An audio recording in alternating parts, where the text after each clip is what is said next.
Assalamualaikum warahmatullahi wabarakatuh. Selamat pagi Bapak Ibu guru-guru hebat. Pagi hari ini saya perkenalkan Rani Oktarina, Sarjana Pendidikan, calon guru penggerak angkatan ke-7. Saya hari ini sudah didampingi dengan atasan saya, yaitu Ibu Sri Mustika Ningsih, Sarjana Pendidikan. Beliau adalah Kepala SMP Negeri 2 Tulang Bawang Barat, tempat saya bertugas. Nah, pada kesempatan ini Ibu, izinkan saya mohon waktu Ibu sebentar untuk melakukan wawancara terkait penyelesaian tugas saya pada pendidikan guru penggerak modul 3.1 demonstrasi kontekstual. Kita nanti akan berbicara tentang pengambilan keputusan berbasis nilai-nilai kebajikan Ibu. Boleh Mbak Rani? Ya. Ibu apa kabar? Alhamdulillah sehat. Gimana Mbak Rani?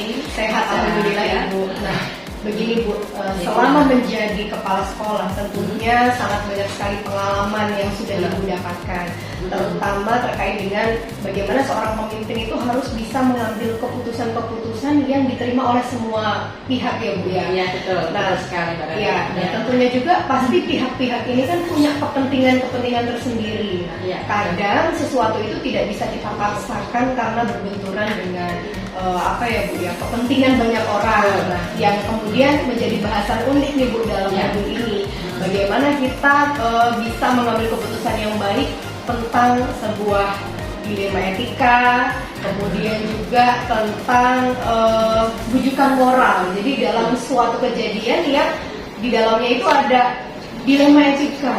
Jadi dua-duanya sama-sama benar, tetapi bertentangan. Nah, kalau bujukan moral ini kita harus apa ya Bu ya, menentukan keputusan di antara satunya benar, satunya melawan aturan, begitu ya Bu ya. Sangat menarik ini pertanyaan. Nah, jadi saya ini pengen bertanya kepada Ibu berdasarkan pengalaman Ibu menjadi kepala sekolah yang tentunya sudah bukan waktu yang sebentar ya Bu ya.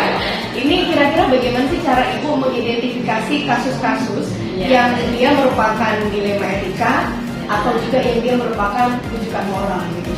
Gimana kira-kira? Baik, terima kasih banyak, pertanyaan bagus sekali ini ya. Memang selama menjabat ini itu banyak sekali tuh ya Pak yang benturan kita seperti itu ya. Tentunya selama kami jadi kepala sekolah tentunya cara mengidentifikasi tentunya Mbak ya, Mbak Rani ya. Kasus-kasus rujukan moral itu yang ditanyakan tadi tentunya lebih mudah karena sudah terlihat benar atau salahnya.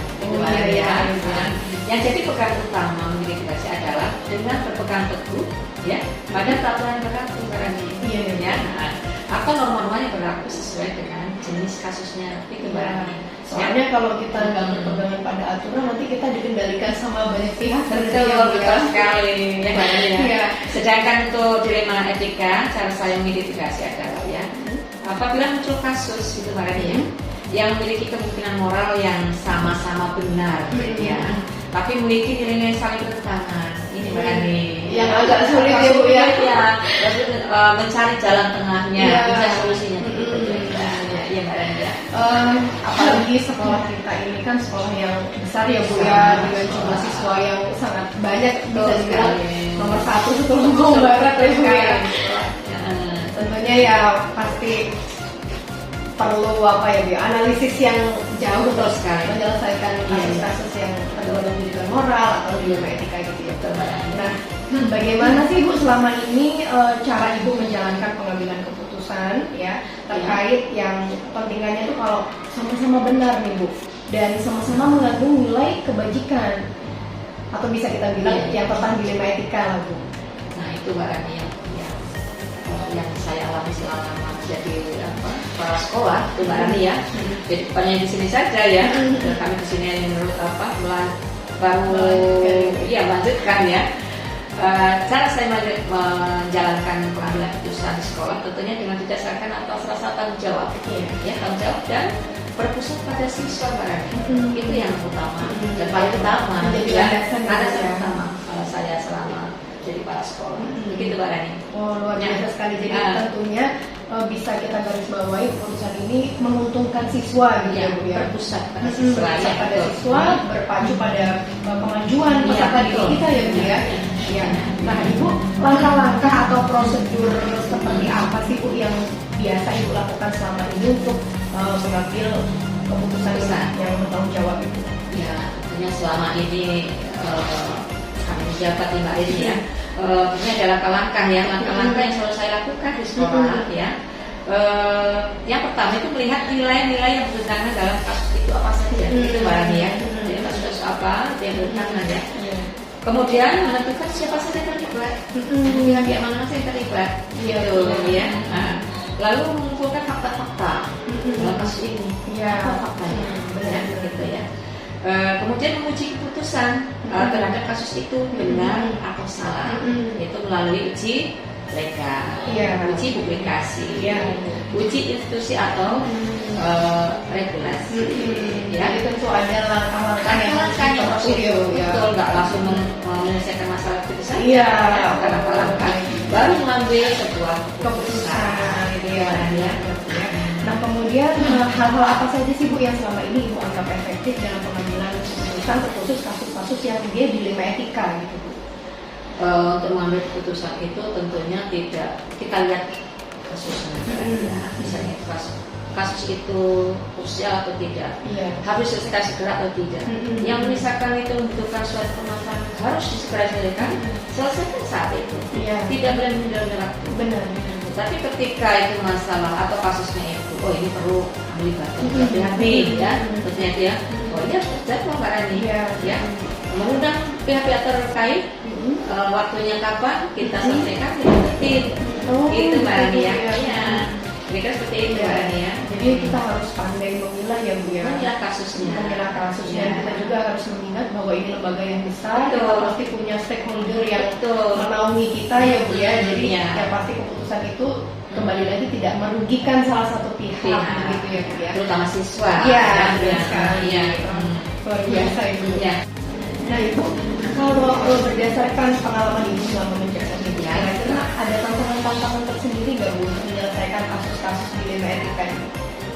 Oh ya jelas Mbak Ania, jelas selama kita menyelesaikan sebuah kasus-kasus tentu banyak sekali tantangan, ya. Tentunya tantangannya ya ketika yang terlibat itu mungkin perlu mengundang pihak-pihak yang terkait, kadang susah, atau mungkin mengambil keputusan itu perlu perlu keterlibatan semua pihak gitu. Itu tantangannya sangat menghadirkan pihak-pihak itu sangat sulit Mbak. Itu tantangannya paling berat, waktu yang paling sangat sulit. Kemudian mungkin karena sebuah permasalahan itu melibatkan orang banyak, jadi semua orang juga punya kepentingan masing-masing. Jadi bagaimana kita harus berdiri di tengah untuk membela tentunya siswa kita ya Bu ya. Tapi sampai saat ini tentunya tantangan itu sudah bisa terlewati. Insya Allah dengan cara kita mengatasi masalah semuanya teratasi. Selama ini sepertinya begitu. Nah kemudian Ibu selama ini apakah Ibu ada jadwal khusus dalam menyelesaikan kasus dilema etika ini ataukah Ibu langsung menyelesaikan di tempat? Nah kemudian juga untuk jadwal menyelesaikannya itu ada prosedur nggak Bu? Kira-kira seperti apa gitu dalam menyelesaikan masalah dilema etika khususnya? Oh ya jelas Mbak Rani, untuk menyelesaikan masalah-masalah atau kasus-kasus itu tentunya kita lihat jenis kasusnya. Ketika itu kasus itu harus segera diselesaikan, kita selesaikan. Ya, artinya tidak bisa menunda waktu. Tapi ketika manakala itu kasusnya, ini perlu nah kita buat prosedur tentunya Mbak Rani, ada prosedurnya. Yaitu saya lakukan ketika melakukan kasus tersebut. Yang pertama saya itu yaitu terlebih dahulu pastikan adalah nilai-nilai yang ada dalam kasus tersebut, ya. Kemudian kedua baru memanggil semua pihak yang terlibat, gitu ya. Lalu kita lihat jenis tadi kasusnya tadi, ya. Kalau itu berat harus diselesaikan saat itu. Ketika perlu waktu dan penting itu barangnya. Jadi kembali lagi kita berfokus pada kasus apa, kasus dilema apa yang akan kita selesaikan. Kalau dia urgen berarti ya harus disikapi juga. Ibu sebagai pemimpin akan mengambil keputusan ya Bu ya.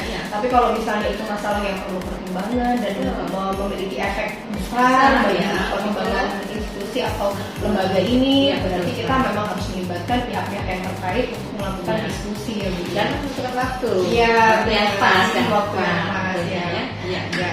Nah kemudian Bu, adakah seseorang atau faktor-faktor apa yang selama ini mempermudah Ibu untuk mengambil keputusan yang bertanggung jawab dalam kasus-kasus yang dilema etika ini? Iya, tentu. faktor-faktor yang mempermudah saya dalam mengurus perusahaan ini. Tentunya semua pihak yang terlibat ini mampu diajak bermusyawarah dan bermufakat. Itu utama, dan memiliki kontrol emosi yang baik. Itu dalam menyelesaikan sebuah masalah seperti itu. Kadang-kadang ketika ada yang kadang-kadang menyelesaikan masalah, ada yang emosi, ya. Itu terkait mungkin dengan kepentingan yang dimiliki oleh pihak-pihak itu ya Bu ya. Kita sadari memang dalam sebuah misalnya seperti diskusi atau pembahasan itu kadang ada pihak-pihak emosinya naik karena berpacu pada kepentingan yang ingin diselesaikan ya Bu ya. Tapi tentunya selama ini semua masalah itu bisa terkendalikan ya Bu ya. Nah Ibu, selama menjadi kepala sekolah tentunya sangat banyak sekali kasus dilema etika yang sudah berhasil diselesaikan bersama tim, baik Ibu sendiri begitu ya Bu ya. Nah ada nggak sih Bu kasus dilema etika yang menarik menurut Ibu? Baik Mbak Rani, tentunya selama menjabat ini kami banyak sekali Mbak Rani ya masalah-masalah yang kasus-kasus yang Ibu Rani sebutkan tadi. Contoh kemarin beberapa hari yang lalu itu kebetulan bersamaan dengan ujian sekolah itu ya, anak-anak tiba-tiba mengajukan sebuah permohonan bersama pembinaannya itu mengadakan lomba. Ini kan berbenturan dengan kegiatan ujian sekolah. Nah, ini kan kami harus berpikir memberikan sebuah keputusan solusi bagaimana yang terbaik itu ya. Nah, akhirnya kami bertanya, ini dalam event apa? Nah, kita lihat eventnya dulu Mbak. Ketika itu eventnya di tingkat kabupaten, tingkat provinsi, ya itu baru mungkin kita berikan solusi untuk mengikuti kegiatan tersebut. Tapi manakala itu kegiatannya baru hanya persyaratan biasa, yaitu ya kami pending, lebih fokus ke ujian sekolah. Nah, ketika tadi yang seandainya itu kegiatan itu tingkat kabupaten atau provinsi, itu kami berikan peluang untuk prestasi, untuk meningkatkan prestasi mereka. Terus jadi bagaimana tentunya kan? Nah, ujiannya itu tentunya bisa ujian sesuatu itu baik ya. Jadi selama mengambil keputusan pun Ibu tidak saklek pada aturan yang berlaku ya Bu ya. Yang kembali lagi tetap merujuk pada pengembangan potensi peserta didik ya Bu ya. Kalau tadi dan berpihak pada siswa. Berpihak pada siswa. Kalau dia eventnya tingkat provinsi, tingkat nasional, itu kan kesempatan ya Bu ya. Sayang sekali kalau mereka nggak berkiprah di situ. Kesempatan tidak datang dua kali. Iya, benar sekali. Luar biasa sekali bincang-bincang kita hari ini ya Bu ya. Nah kemudian dari semua hal yang sudah kita bicarakan tadi, kira-kira pembelajaran apa sih Bu yang bisa dipetik dari pengalaman Ibu selaku kepala sekolah ketika menghadapi berbagai kasus dilema etika yang alhamdulillah berhasil Ibu selesaikan? Iya, pelajaran yang dapat saya petik selama menjabat kepala sekolah tentunya selalu berpusat pada siswa, itu Mbak Rani ya, dan bertanggung jawab, itu Mbak Rani ya. Selalu pertimbangkan nilai-nilai kebajikan, perempuan itu penting Mbak Rani ya, nilai-nilai moral tentunya ya, dan merupakan keputusan terbaik yang mampu diterima oleh semua pihak yang terlibat. Itu begitu Mbak Rani ya. Ya benar, luar biasa sekali Ibu kalau saya tadi ambil benang merah bahwa menjadi seorang pemimpin ini bukan pekerjaan yang mudah karena kita berdiri di atas berbagai kepentingan banyak orang. Kita harus mengetahui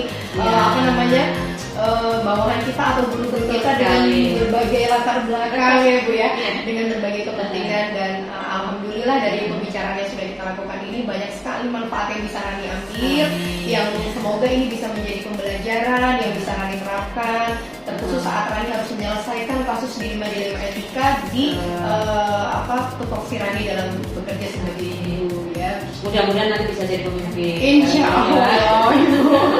Terima kasih banyak Ibu atas waktunya. Tadi izin dulu untuk melakukan kegiatan mengajar selanjutnya. Baik, boleh. Assalamualaikum Ibu. Waalaikumsalam warahmatullahi wabarakatuh. Assalamualaikum warahmatullahi wabarakatuh. Selamat siang Bapak Ibu guru-guru hebat. Hari ini saya berada di SMA Negeri 3 Tumijaja. Saya sudah didampingi Ibu Kepala Sekolah, Ibu Erlita Iwani Putri, Magister Pendidikan. Sehat Ibu? Alhamdulillah sehat. Ya, alhamdulillah sekali. Pada hari ini saya akan melakukan wawancara dengan Ibu Erlita terkait tugas yang akan saya selesaikan pada pendidikan guru penggerak di modul 3.1, demonstrasi kontekstual, pengambilan keputusan berbasis nilai-nilai kebajikan. Nah, nanti kita akan berbincang ya Ibu ya. Kemudian saya izin nanti ini akan direkam, kemudian akan saya upload di LMS untuk memenuhi tugas guru penggerak. Ibu, saat menjadi kepala sekolah tentunya sangat banyak sekali pertimbangan-pertimbangan yang harus diambil. Dan ibu pasti akan dihadapkan pada situasi-situasi mengambil keputusan di mana kita harus memikirkan kepentingan orang banyak ya Bu ya. Begitu ya Bu ya kira-kira. Sebelumnya sudah berapa lama ibu menjadi kepala sekolah?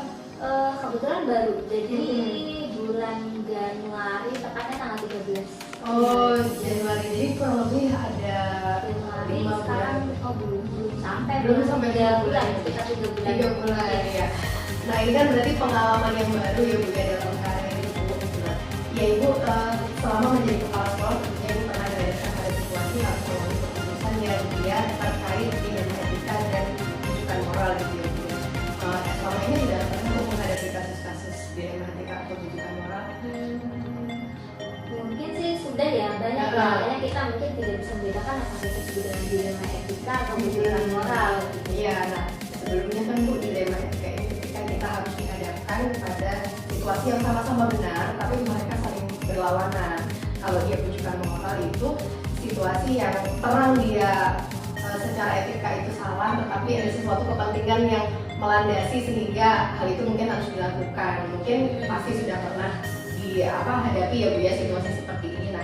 Nah, bagaimana sih Bu cara Ibu mengidentifikasi kasus-kasus ketika kasus-kasus tersebut itu tergolong rujukan moral atau dilema etika gitu? Kalau langkah pertama pastinya observasi ya. Jadi observasi itu kan digunakan untuk menggali informasi terkait masalah-masalah apa sih yang ada di sini. Jadi observasi itu observasi ke guru, bukan observasi ke murid, observasi ke lingkungan gitu tentunya kalau di sekolah. Nah, ketika setelah kita melakukan observasi, baru nih kita kan menemukan sebuah masalah gitu ya. Biasanya kalau ini juga kita lebih ke insting ya, ini kita salah atau benar nih gitu.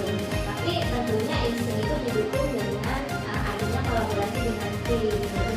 Setelah kita observasi, menemukan ada sebuah masalah, kemudian kita coba untuk membentuk sebuah tim untuk menyelesaikan. Ya berarti Ibu membentuk tim untuk menganalisis ya kira-kira masalah itu tergolong masalah apa, kemudian bagaimana cara menyelesaikannya gitu ya. Nah kemudian selama ini bagaimana Ibu menjalankan pengambilan keputusan di sekolah terutama untuk kasus-kasus di mana kasus tersebut itu keduanya itu memiliki kepentingan yang sama-sama benar atau sama-sama mengandung nilai-nilai kebaikan gitu. Kalau dalam menyelesaikan sebuah kasus, kalau dalam sebuah di sebuah sekolah ya, tentunya kan itu bukan tidak boleh hanya hasil pemikiran dari kepala sekolah saja gitu ya. Jadi di sini kita melakukan uji nih gitu, ada uji terkait misalkan apakah masalah itu masalah yang hubungannya nanti akan berdampak dengan hukum gitu. Kemudian apakah masalah itu nanti hubungannya berhubungan dengan kode etik profesi seorang guru gitu.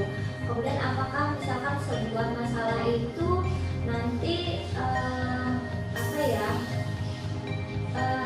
masalah itu tuh dia berhubungan dengan misalkan kalau siswa gitu ya, kita apakah itu benar-benar masalah itu timbul dari diri siswa itu sendiri atau mungkin ada yang melatar belakangi gitu, masalah yang ada di siswa tersebut, atau misalkan ada suatu masalah tapi apakah masalah ini bisa nggak nih nanti dipublikasikan ke media atau tidak boleh dipublikasikan. Jadi lebih kan kita coba mempelajari dulu masalah itu masalah terkait dengan kasus apa. Ya, jadi harus ada analisis khusus ya Bu ya terkait masalah itu baru kita nanti juga bisa menentukan kira-kira jalan keluar yang terbaik itu apa gitu ya Bu ya. Dan kemudian langkah-langkah atau prosedur seperti apa sih Bu yang biasanya itu Ibu lakukan untuk menyelesaikan masalah-masalah yang sudah terjadi Di sini ya. Iya. Jadi kalau tahapan awal tadi ya coba untuk melakukan observasi itu untuk menggali informasi gitu. Jadi kalau kita lebih ke coba kita cari informasi nih, jadi nggak hanya di satu sumber aja informasi gitu. Kemudian setelah kita dapat nih masalahnya, kita coba untuk membuat tim terlebih dahulu untuk mengkomunikasikan gitu ya. Oh di sekolah nih ada masalah ini nih gitu masalahnya. Kita komunikasikan sama-sama, kita coba nih melihat ide ide, saran dari mereka itu seperti apa di tim tersebut. Kemudian kalau itu tadi kan kita coba lakukan uji nih. Nah, ini masalah ini berkaitan dengan ada prosedur nggak, ada jenis nggak, ada aturan tidak yang bertentangan. Nah, kalau ada, ya kita coba sesuaikan dengan prosedur atau jenis atau panduan yang ada tadi. Kalau sudah, kita coba untuk merumuskan masalah itu untuk mendapatkan sebuah solusi. Kalau sudah dapat solusinya, baru kita tentukan jadwal, gitu ya. Jadwal untuk menyelesaikan masalah tersebut. Kita lihat apakah kasus itu kasus perseorangan atau kasus itu melibatkan banyak orang. Kalau dia kasus perseorangan misalkan dan itu tidak bisa dipublikasikan, berarti kita atur jadwalnya pribadi. Nah, tapi kalau misalkan itu hubungannya komunitas, langsung berhubungan berdampak dengan banyak orang dan memang itu sudah diputuskan dalam tim, ya kita selesaikan melalui sebuah rapat. Berarti kita tetap kembali lagi harus melihat kasusnya itu kasus apa, kemudian ruang lingkup kasus tersebut, apakah dia privasi atau komunitas, atau kan ada mungkin kasus-kasus tertentu yang memang dia harus dipublikasikan ya Bu, sebagai untuk kita klarifikasi tuh halayak tuh harus tahu gitu ya. Nah kemudian hal-hal apa saja sih Bu yang menurut Ibu selama ini itu efektif dalam pengambilan keputusan khususnya pada kasus-kasus yang dilema etika? Saya lebih ke tim ya, jadi menyelesaikan sebuah masalah itu dengan membentuk sebuah tim gitu. Artinya kalau kita memutuskan sendiri kan berarti idenya kepala sekolah sendiri gitu ya. Tetapi kalau ini diselesaikan dalam sebuah tim, tentunya biasanya akan banyak saran, banyak ide gitu ya dari teman-teman, dari kita sendiri yang bisa kita gabungkan nih jadi satu gitu. Karena juga dari tim itu juga mungkin kita bisa mencari atau menggali informasi. Bisa jadi pada saat hasil observasi itu kita temukan sesuatu, tetapi pada saat di tim itu ketemu lagi nih informasi yang berbeda gitu. Mungkin melakukan ada masalah ini karena mungkin ada penyebabnya nih seperti ini gitu. Sehingga lebih efektif menyelesaikan itu dalam sebuah tim yang pertama, kedua juga memang sudah ada panduan atau bisnis yang ada. Jadi secara tidak langsung, walaupun dia kasusnya dilema etika itu landasan utama kita tuh terhadap aturan-aturan yang berlaku ya Bu. Lalu setelah melihat aturan itu kira-kira mana yang bisa dikomunikasikan, mana yang tidak ya Bu ya. Nah kemudian Bu, hal-hal apa saja sih Bu yang selama ini menjadi tantangan? Tentunya kan ada tantangan-tantangan tersendiri ya Bu ya dalam rangka Ibu mengambil keputusan, karena kan finalnya pasti nanti di pimpinan ya Bu ya. Nah tantangan apa sih yang pernah Ibu hadapi dalam menyelesaikan kasus dilema etika ini? Mestinya ya kalau tantangan itu lebih ke pada saat setelah menyelesaikan sebuah masalah ya, karena terhadap si yang mendapat masalah tadi gitu, terhadap orang tersebut, kalau dia individu misalkan, belum tentu apa yang kita sampaikan, keputusan yang kita sampaikan itu bisa diterima secara ikhlas gitu ya sama apa sih tadi yang bersangkutan tadi itu gitu. Tapi ya memang nggak bisa serta merta langsung kita menyelesaikan masalah terus selesai di hari itu. Tapi memang ya harus bertahap untuk mendapatkan sebuah pernyataan bahwa dari orang tersebut bahwa keputusan ini memang keputusan yang terbaik loh. Jadi ya lebih personal orangnya tadi untuk meyakinkan bahwa keputusan ini memang keputusan yang benar gitu, yang terbaik. Karena kan ya itu tadi ya, orang tua sudah terbiasa di zona nyaman itu untuk berubah itu susah karena memang udah nyamannya nih seperti ini gitu. Berarti malah menurut Bu Erlita itu tantangannya terletak pada saat masalah itu sudah terselesaikan ya, bukan pada saat proses penyelesaian masalah itu ya Bu ya, karena bagaimana personal itu bisa menerima keputusan ini bahwa ini adalah yang terbaik gitu. Nah kemudian apakah Ibu memiliki sebuah jadwal atau sebuah waktu-waktu tertentu dalam menyelesaikan kasus dilema etika, atau Ibu lebih memilih untuk menyelesaikannya pokoknya begitu ada masalah ya jadi itu juga harus kita selesaikan gitu. Kira-kira kalau Ibu gitu? Kalau saya lebih memilih waktu, karena kan namanya mengambil keputusan itu berdampaknya sangat banyak ya, dampaknya kan sangat banyak. Artinya ketika kita mengambil keputusan yang memang benar-benar harus diputuskan terlebih dahulu dari sebuah tim terlebih dahulu gitu. Kalau sudah kita sepakati, nah baru kita tuh bisa menyelesaikan masalah tersebut gitu. Berarti ibu tidak selalu sepakat dengan keputusan yang harus diambil sepihak oleh pimpinan gitu ya. Jadi pasti ibu akan melibatkan tim dalam mengambil keputusan. Kira-kira tim-timnya ini biasanya siapa aja sih, Bu, yang ibu ajak untuk memberikan sumbang saran dalam setiap permasalahan yang ada? Kalau saya bergantung dengan masalah apa yang ada gitu. Kalau misal nih masalahnya berhubungan dengan guru gitu, berarti tim yang saya ajak kolaborasi itu pakai kurikulumnya gitu. Kalau masalah ini berhubungan dengan siswa, berarti kolaborasi yang saya ajak itu wakil kesiswaan. Kalau misalkan ini berhubungan dengan sarana-sarana sekolah, berarti tim yang saya ajak ini adalah tim yang berhubungan dengan operator akses di sekolah. Jadi tergantung dengan masalah apa yang mau diselesaikan gitu. Jadi artinya tim itu bukan hanya ini aja gitu ya, bukan dari timnya pokoknya ini kalau ada masalah ini tidak, tapi lebih kepada mencari orang yang memang berkompeten di situ. Jadi tahu permasalahan yang ada di situ tuh apa. Ya Bu, baik. Berarti mengajak pihak-pihak yang terlibat langsung ya Bu, ya, terlibat langsung ya. Mungkin juga kalau dia masalahnya dengan pihak luar ya juga tidak menutup kemungkinan akan mengajak pihak-pihak yang terkait gitu ya Bu ya. Oke. Nah Ibu, adakah seseorang atau faktor-faktor yang selama ini mempermudah atau membantu Ibu dalam pengambilan keputusan khususnya pada kasus-kasus di Medika ini? Iya, jadi karena tadi saya bilang kalau membuat sebuah keputusan bersama tim, dan tentunya memang pasti akan ada orang yang menjadi teman ya di sini ya, untuk menyelesaikan sebuah masalah. Selain itu juga, kedua ya tadi bukan hanya dari tim saja gitu untuk menjadi tekanan tadi ya, tapi juga saya lebih ke banyak baca aja sih, membaca juknis, membaca sebuah peraturan gitu, apakah itu sesuai dengan tidak nih untuk menyelesaikan masalah. Ya berarti selain Ibu mengajak tim untuk menjadi rekaman diskusi dalam pengambilan keputusan, satunya juga Ibu selaku pimpinan karena nanti Ibu yang akan mengambil keputusan finalnya ya. Jadi Ibu menambah wawasan dengan membaca berbagai literasi gitu ya Bu ya. Nah Ibu kira-kira nih Bu, ada nggak sih Bu contoh kasus dilema etika yang unik yang pernah Ibu temui ketika Ibu menjabat sebagai kepala sekolah? Jadi nih, baru ini kan ceritanya kami yang kepala sekolah terutama yang baru itu kan dapat pelatihan, dapat pelatihan dari inspektorat gitu ya. Jadi di situ kita itu dikasih tahu nih cara pembuatan pelaporan keuangan dan sebagainya, terus pembuatan SKP dan sebagainya.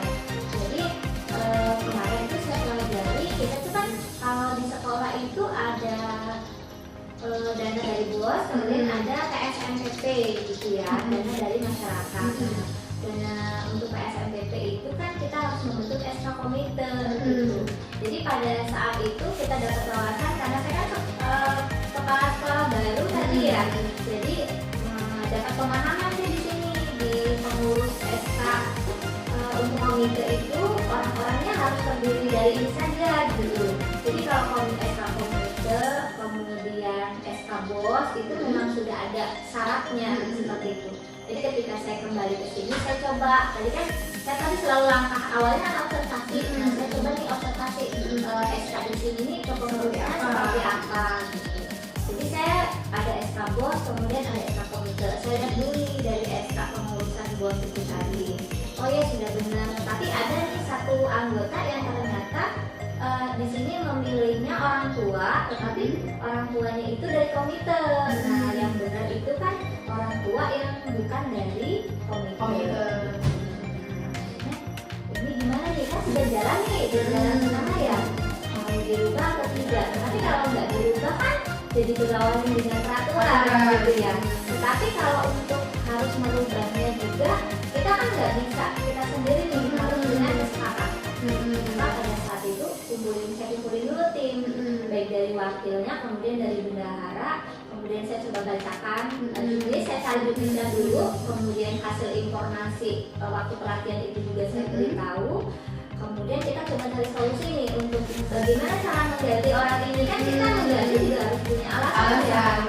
Dan belum tentu orang ini mau digantikan gitu. Jadi kan biasanya kesannya saya digantinya dipecat atau apa gitu. Jadi itu.